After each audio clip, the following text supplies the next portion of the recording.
Redefine magazine and totallycrushedOutmag.com, and I'm here with... I'm Pete from This Time Next Year. I'm Brad. From This Time Next Year. Yeah. Yeah.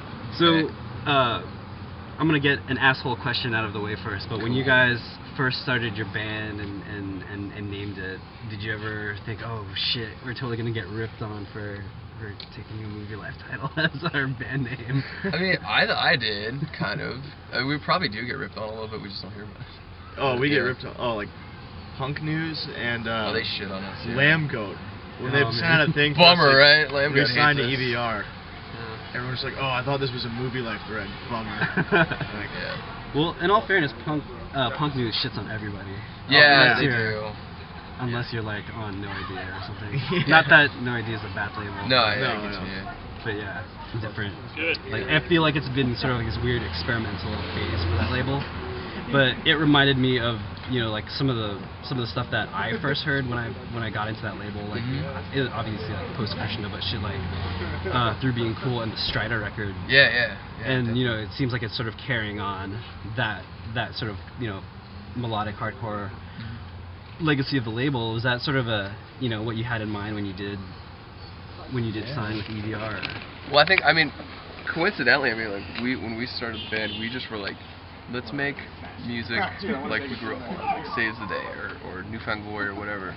And when we met up with Dan from EVR the first time, he was like, you know, when I first got your EP, you guys reminded me like when I signed Saves the Day, which was like the biggest compliment I've ever gotten in my life. Because like, you know, we're not obviously trying to rip anyone off, but for a dude to say that at, you know, his level and he did sign Saves the Day, that was cool. So, I mean, obviously we're like doing something right that we wanted to do, and I think it comes out in the record.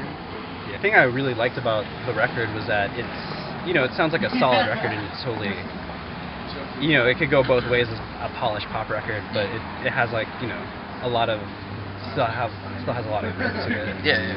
I mean, was that there in the demo process as well? Because I know that there are some songs that were released on a 7-inch before that record came out that sound, you know, pretty different from the full-length version. Yeah. I don't know. I mean, like, I think all along, even before we did the full length, we never like came up with a formula or anything. Like, we didn't say, well, we need to add like, you know, harder chord. I don't know. You know what I mean? Like, we never like.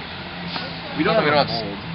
Yeah, there's no real like formula. Or, like some bands will be like, okay, here we have to put the breakdown, and then here comes the bridge, and then the chorus again. There's another breakdown. Something like, I don't know. Like, we just kind of. Sounds like we're a bunch of fucking amateurs. Like, we don't know what we're doing. No, but you know what I mean. Like, A lot of new bands, you know, like I think you guys have something substantial to say, even on an introverted level. Like before this interview, I went back and listened to Roadmaps and Heart Attacks, and I was like, dude, this is, I mean, it's kind of a deep record, and not just saying like, yeah, this shit's deep, you know, like trespass deep, but it's, you know, but you know, it's like, you know, when you have a band, when you know, like you dudes are what, like in your early to mid 20s, so you're kind of like in this 46. Actually. we were kind of like in this weird place where like it's unacceptable to just fucking be drunk all the time and just do stupid shit without consequence, but at the same time, like, you know, it's like this, your 20s is like this area of limbo, and that's what that record says to me. Yeah, definitely. 'Cause I'm not that much older than you guys. Yeah, no, we're all the same age. I feel like you kind of nailed that. Yeah. I mean, like, there is a lot of, in life, there's a lot of ambiguity, a lot of uncertainty, like, especially with, I think, a lot of the songs are about touring and, like, being away from home and, like, family, friends, and girlfriends and whatever, and just figuring out how to deal with that, and, like, because it's such, like, you're so polarized. Like, for me, like, there's such a big spectrum. Like, you want to be in this band and have it successful, but there's consequences. You have to tour constantly, be away constantly, be broke, you know, sleeping in the van. There's a couple of songs, a good amount of songs on there that are like that. But I think the record in general is just like our way of, like our personal, I don't know, just like our way of what we've, up until, it's basically, it's kind of like a biography of us up until our record came out, like what we've kind of gone through to get to Brian McTernan's studio. And next chapter or whatever. But it's, I mean, for me as a listener, like, it's frustrating because, you know, like we were talking about earlier in this interview, where a lot of those org bands, you know, and people who post on that board all the time, like, are super critical about, and I think they've already have like a preconceived notion of what your band is all about, just based on what you sound like. Yeah. But to me, there's a lot more that I get from that record than the Last Against Me record, you know, which is a good. I mean, to me, it's a great record because I don't expect some dude who's 31 to write about fucking throwing a newspaper stand into a Starbucks window, or whatever. It's hard Tom to rehash was singing about, but you know. Yeah, no, I get it. It's hard to rehash it. But I mean, you know, like lyrically and just kind of where, you know, where people are in their lives. Like, to me, like I would draw parallels to American Nightmares. We're Down Till We're Underground. 'Cause that's a record about being in your 20s and being lost and not really not knowing what to do with your life when all your friends are married and shit. Exactly. It's kind of like it's not scary, but it is. You know, you're kind of like standing on the edge of a cliff and you're just gonna take the leap. And that's what I feel like sometimes when we do the band, like leaving for tour for 2 months.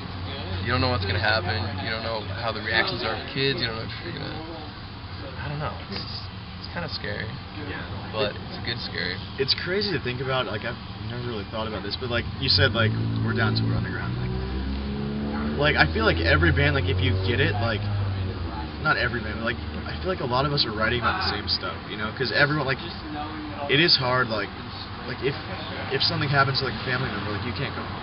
Yeah. You know, like you're here, like if like your mom or girlfriend is upset about something, like you have a phone call. You know, you can't be there Fuck to you, like Mom. to like comfort them and like be there. You know. Yeah. Same goes like if something happens here, it's like it's us 5 dudes. Yeah. It's awesome in its own sense, but sometimes like We're just a bunch of kids. Yeah.